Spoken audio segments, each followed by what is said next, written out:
Okay, in this session we will talk about global Christianity and the persecuted church, and we will start with global Christianity.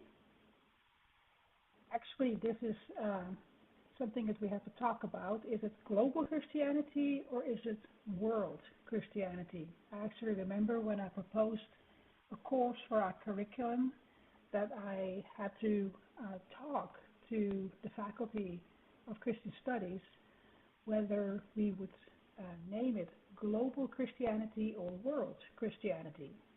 And we finally agreed upon calling the course global Christianity because that was more of an emphasis on missiology, sociology, and ministry, whereas world Christianity emphasizes more the history, the church history behind missiology, if you will, and the theology, the development of theology behind global Christianity. So they're not necessarily synonymous, if you will, though there's some degree of overlap. The concept in general goes back in history, and it really goes back to a time when people started to talk about missiology in a sense of overview.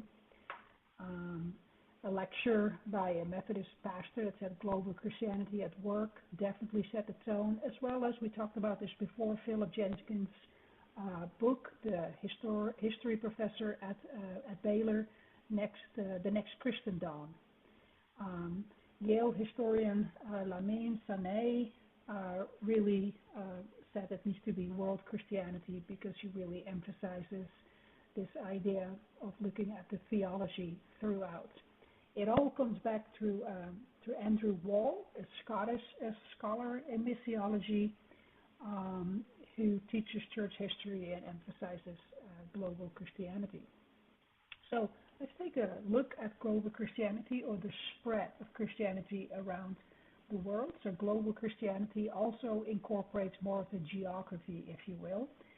And that means that we look at the regional distribution of Christians over a century, and you can clearly see how that has changed, even from 1910 to 2010, especially in areas of Africa and Asia. And look at sub-Saharan Africa. Isn't that just absolutely mind-boggling? And the Americas includes South America.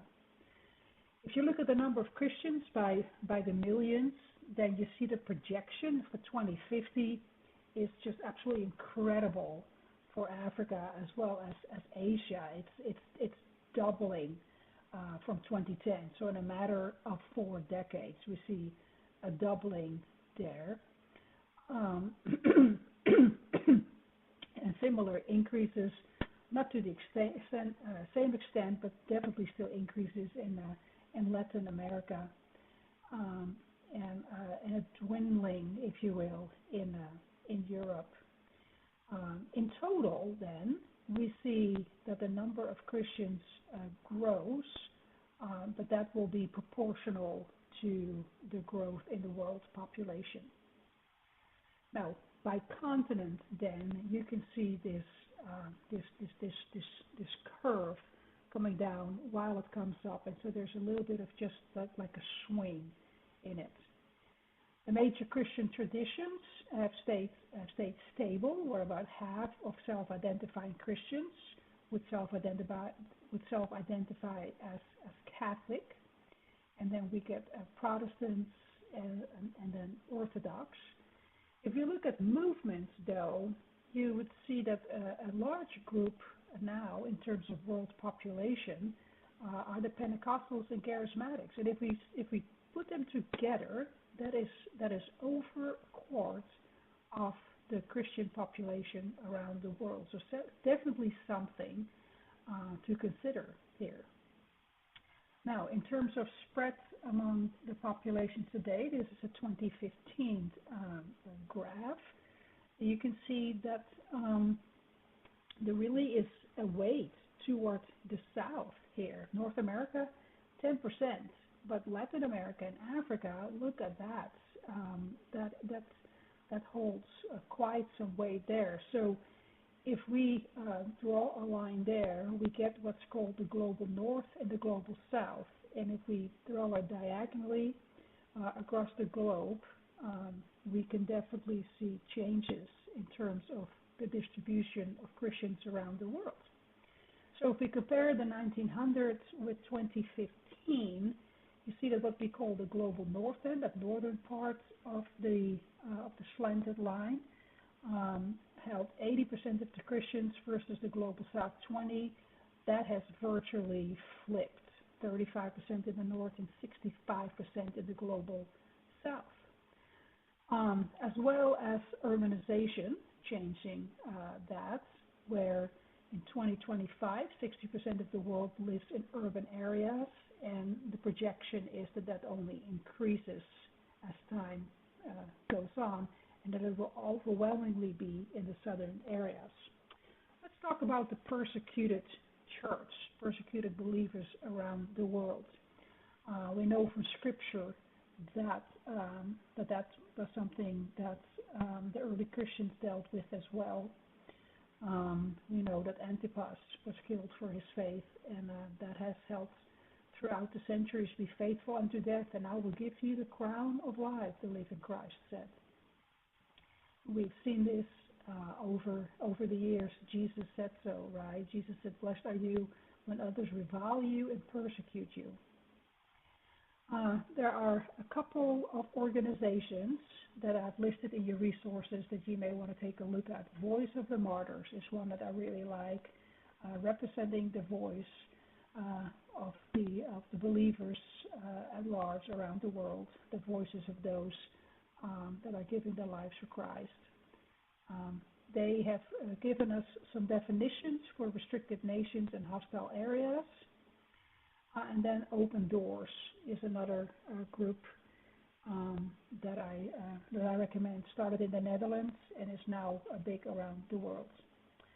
I have a book here that I read this summer as well in preparation for this course, Faith That Endures, and it's an up-to-date one with a foreword by Brother Andrew. He recently passed away, but somebody from the Netherlands that did a lot of work for the persecuted church. And they recognize 7 strands in forms of persecution. So that includes persecution from ideology, from the government, from family, from culture, from the church, from corrupt individuals, and from overt boldness. So let's run through that. Persecution from ideology, that often comes if the ideology claims to be the only truth. And if that is enforced by a government, that would be a totalitarian regime like North Korea, right? Now, China used to be very strict as well, and I don't think that a lot of Christians are aware that that is not as strict anymore. So you can go to China and really find Christian churches, you can find Bibles and such. Persecution from the government then, so not necessarily totalitarian regimes, but if you have authoritarian governments, and those governments tend to be insecure. It's not the same as having a driving ideologies, but they want to make sure that their government is not threatened by people that could rise up from within. That's what the Roman Empire also faced, right? The Roman Empire in the time of Jesus and the early church did not feel threatened by the ideology of Christianity, but did not want any particular group to rise up and threaten their particular system. And so sometimes that's what they feel might happen when house churches or hidden movements represent, because they just feel suspect to such governments. And that's what makes it difficult. Persecution from family. This may sound weird, but especially in places in the Middle East and other parts of Asia, where family honor is the highest values, people can bring shame upon families if they change religious allegiance or a different allegiance than to governmental ideology. And so family members will actually press to renounce Christ so that they can save the name of the family. Girls in Pakistan are kidnapped and forced to become Muslim, and behind the scenes, it actually turns out that the families often are behind that.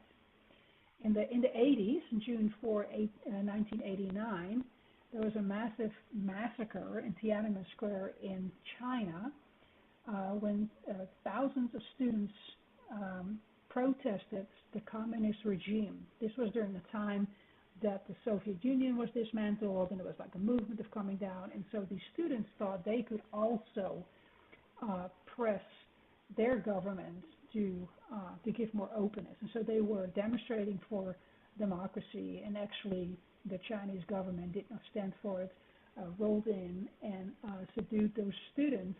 There was quite a massacre, and there's some video of that. In the aftermath of that, tens of thousands of students became Christians because of disillusionment. As a result, many of their parents disowned them because, as if it wasn't enough, they also now felt that shame. And that has always baffled me. 70% of house churches in China have as membership women.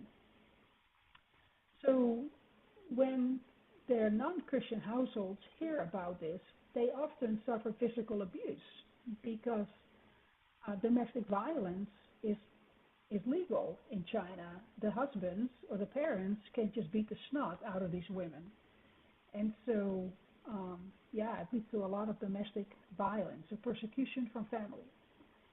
Persecution from church, first culture, right? First culture, okay. Persecution from culture. Sometimes if it concerns countries where there are certain ideologies and rights that Christians deem inconsistent with their faith, if they no longer practice that, that brings instability to the culture. Later on in the course, we will talk about people that will stay in the culture with that insider Jesus followers. The culture will put pressure on them because it causes instability. We actually saw this in the New Testament, right, where Christians say, "Look, we don't want to celebrate days where we worship the emperor, things like that," and they were persecuted for that. So if they don't want to bring offerings to gods in Hindu settings or something, the community fears the wrath of the gods, that they might not have good health that year or a good harvest, and they will take it out on the Jesus followers. If you're in Taiwan or in China or something, and you will no longer care for ancestors, that will be looked down upon by culture. Okay, so then persecution from the church, which may sound really weird, but when you think about it, for most of the centuries, the biggest persecutor of the church was the church. So you had to conform to the system. And when you think about that, in some countries there are state-sanctioned churches that will not give space for indigenous or free churches. Then there's always corrupt individuals. Whenever there's money involved, that can lead to persecution. And Christians can be seen as an easy target, especially, and this is important for missiology, especially if they have links to the West, because there's cash. So we need to be very careful with sponsoring certain types of churches. Christians are often seen as targets for extortion, and they can be kidnapped for ransom. And the persecution from overt boldness. Sometimes Christians can be very reckless. And so they can come out, or missionaries can come in and do something bold, but it can call attention to local Christians who then suffer as a result. So we need to be very careful with our mission strategies. And so sometimes mission efforts are simply just uninformed, and they can compromise local Christians, and Christians have died as a result. So people feel real fantastic. They go back with the heroic stories, and back in the countries, Christians are killed. Okay, so tactics of intervention, again, from that same book here.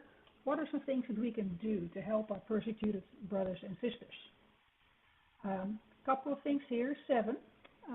Prayer, intercession, truth-telling, private representation, legal and illegal interventions, political pressure, and then engaging positively.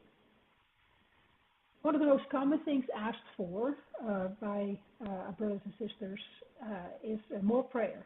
That's most requested by persecuted Christians. It says they will, they feel closer to those. Also, those who pray will feel more burdened and more involved with the persecuted. Some people believe in dominion theology, where God is involved in everything and all the state of affairs and needs to be in charge, but that can make people really dependent on God rather than having the freedom to do stuff. The role of truth-telling, it's not always helpful to speak out on behalf of an individual, but you can speak out on behalf of the persecuted church at large. If it is about a particular individual, you need to be sure to be very sensitive and know what to do with that. In China, for example, this book has a lot of examples about China. 99% of the families do not want to have their details published. They actually want to stay in jail. They want to identify with Christ because they said if they're identified and people are lobbying for them in the West, once they are released, they don't have a normal life anymore. They will constantly be shadowed by government spies. Their life is over. They say, at least in jail, we can do some good for the gospel. So 4 rules are proposed when publicizing individual cases. First, you need to have permission. Don't just start doing social media stuff. You should talk to local church leadership in the country where the person is persecuted. Get approval from the local church there and ask for their guidance. It should only be used as last resort. And you should never give away information, intelligence gifts that country can use against the church. The role of private representation. When individuals in a private capacity seek to assist the persecuted, it can play a good role. You can connect. You can use business connections. You can write letters. You can write a letter of encouragement to the victim, and you can write a letter of protest to the persecutor. And I want to read you some examples that I have here, from examples over the years, the power of letter writing. Bear with me, it's worth it. This is for people who greatly interact with persecuted Christians.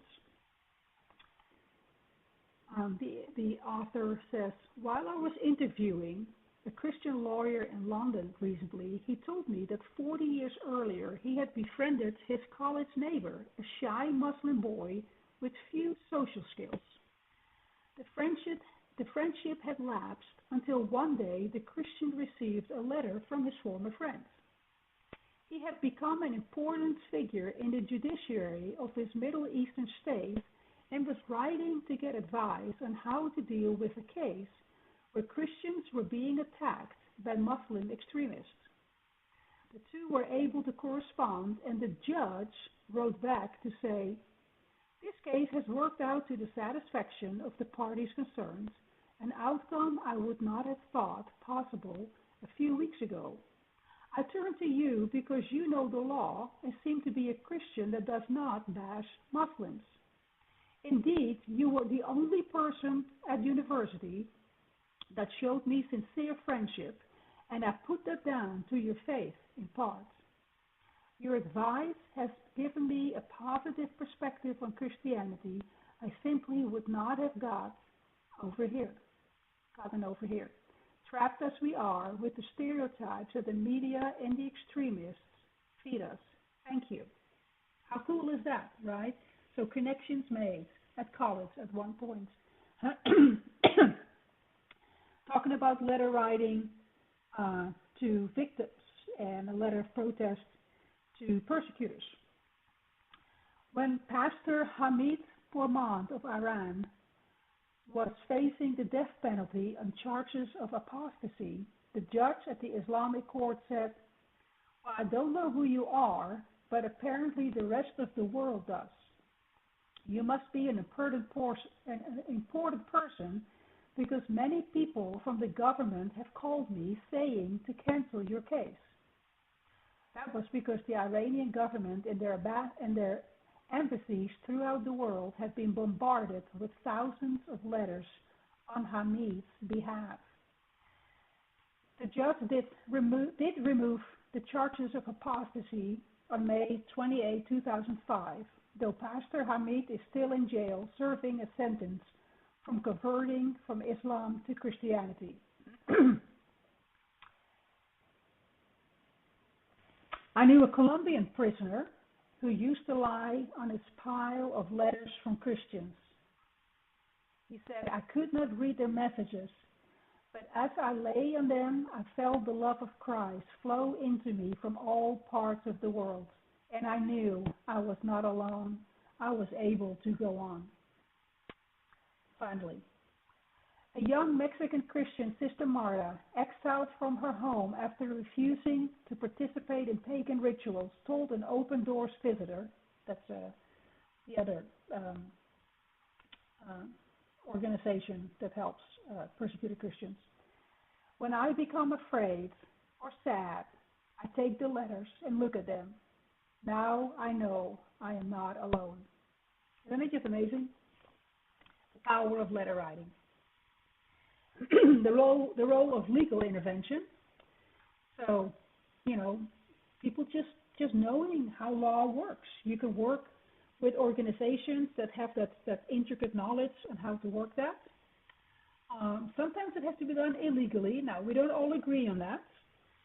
One person wisely said, "Look, one serves the suffering church the way it wishes to be served. Let them lead the way," right? Political pressure. That is not always easy either, but it could be from individual to individual or from state to state. And so sometimes, depending on who's in charge, they will take care of that. And then finally, positive engagement, and that is also not always agreed upon. Should you be positive to regimes that are not very good, and just hope that has a good benefit or outcome? Maybe it creates trust, or make sure that we're being deemed differently, or maybe it puts that country on the map if people take an interest. All just very, very different. Gotta watch out. Sometimes it can mean that Christians think that they get, or people surrounding the Christians, that they get benefits from it, and it can seem like we're buying converts, or it can give propaganda, or sometimes it can mean that it looks like we're compromising. So all these things are really, really complex. But in all these cases, don't forget our brothers and sisters in persecuted countries. We see the example of Scripture here. All right. So far about that.